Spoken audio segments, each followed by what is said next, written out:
आज का ये एपिसोड शुरू करने से पहले एक छोटी सी बात। क्या आप भी अपना पॉडकास्ट बनाने की सोच रहे हैं? तो एंकर ट्राई कीजिए। ये पॉडकास्ट बनाने का सबसे आसान तरीका है। नंबर एक, ये फ्री है। नंबर दो, इसमें कई सारे ऐसे टूल्स हैं जो आपको अपने फोन और कंप्यूटर पर रिकॉर्ड और एडिट करने की फैसिलिटी देते हैं। नंबर तीन, आप अपने पॉडकास्ट को डिस्ट्रीब्यूट भी कर सकते हैं, जिससे इसे स्पॉटिफाई और दूसरे प्लेटफॉर्म पर सुना जा सके। तो डाउनलोड कीजिए फ्री एंकर ऐप या विजिट कीजिए anchor.fm पर अपना पॉडकास्ट स्टार्ट करने के लिए। ये तो थी एक छोटी सी जानकारी, और अब शुरू करते हैं एपिसोड का सिलसिला। तो आज के एपिसोड में लीजिए सुनिए रविंद्रनाथ टैगोर के लिखे उपन्यास गोरा के 14वें भाग को मेरी यानी समीर गोस्वामी की आवाज में।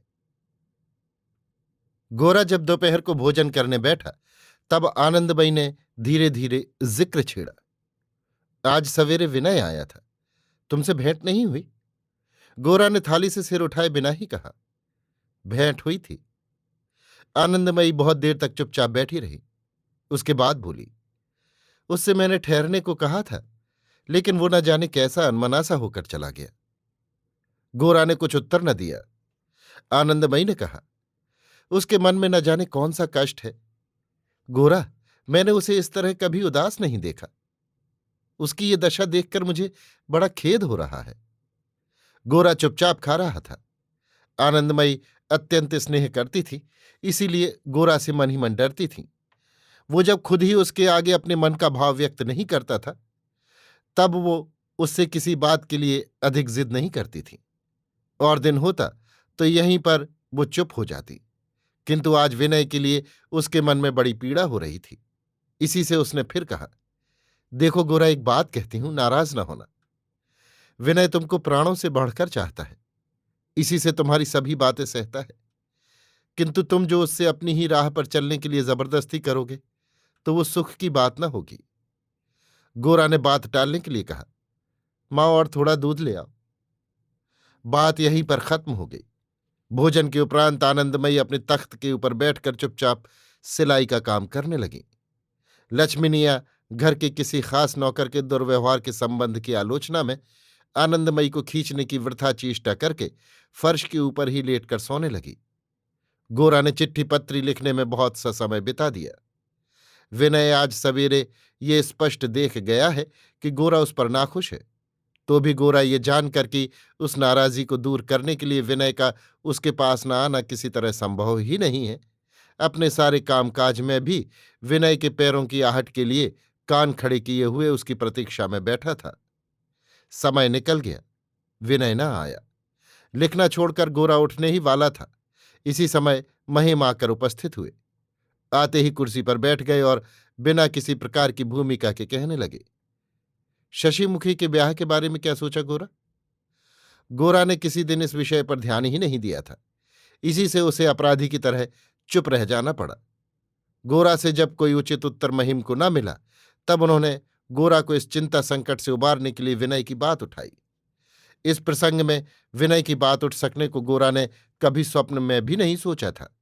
विशेष करके गोरा और विनय ने ये निश्चय किया था कि वे विवाह न करके देश के काम में ही जीवन अर्पण कर देंगे।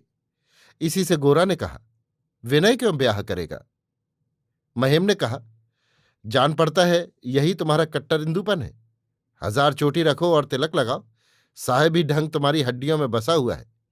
जानते हो, शास्त्र के मत से विवाह ब्राह्मण के लड़के का एक जरूरी संस्कार है। महिम बाबू आजकल के लड़कों की तरह आचार लंघन भी नहीं करते, और उधर शास्त्र की परवाह भी नहीं करते।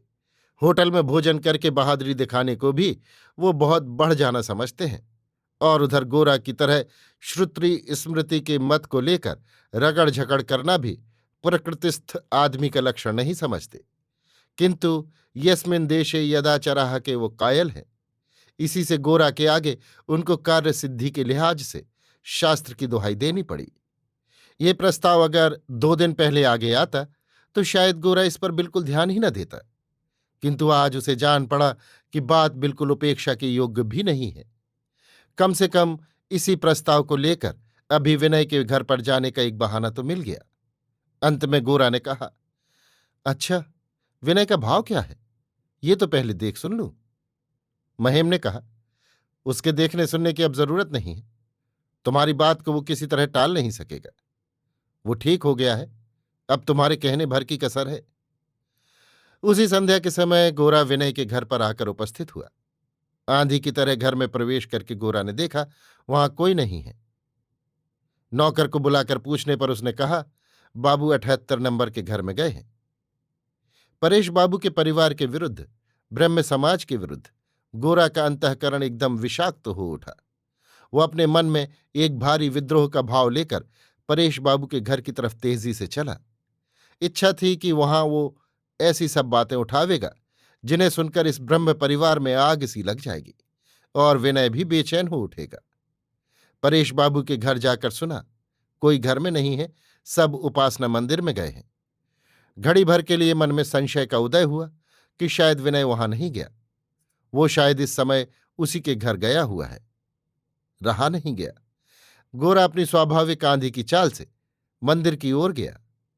द्वार के पास जाकर देखा विनय बरदा सुंदरी के पीछे उन्हीं की गाड़ी पर चढ़ रहा है।